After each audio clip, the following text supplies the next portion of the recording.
To start off this presentation, I would like to acknowledge that the land that Trent University sits on is part of the traditional territory of the Mississauga and the Anishinaabe. I start off my walk in Lady Eden College, where my residence is located. It was the second college ever built here, and its animal mascot, the toad, originated from its first name, Toad Hall. In my time at Trent, one of the many things I admired is the architecture of both Lady Eaton and Champlain College. Its walls scattered with vines and greenery, and the forest that I can see right outside my room's window every morning is a positive way to start my day each morning, often leaving me feeling motivated to continue on with that positive attitude throughout the day. As I continue on to the south parking lot, behind it is the Lady Eaton Drumlin Nature Area. As the walk continued, it reminded me of my cottage up in Parry Sound, how my family and I would take walks that looked just like this one. Unfortunately, there wasn't much wildlife that I could see, only a crazy amount of red and black squirrels. But it was still nice to see animals being present on campus, because being from Toronto, there really isn't any wildlife to see. In relation to the west on the Medicine Circle, one of the characteristics mentioned is autumn. And as you can see very clearly in parts of this video, the colors on the trees are changing quickly.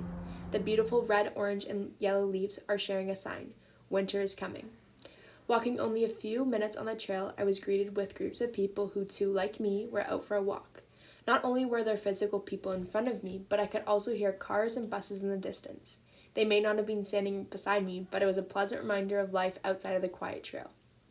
Admiring the trees and their tall figure, acknowledging that the fresh air that I was breathing came from this wooded area, and being grateful for that alone.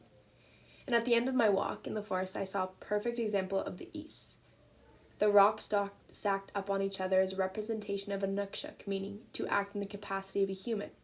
These structures are meant to resemble humans and are often used in memorials, but they are also used as landmarkers and navigational tools. I also saw a makeshift teepee that someone had created with only sticks. These were used as a temporary home for Native Americans during long journeys and as well as hunting trips.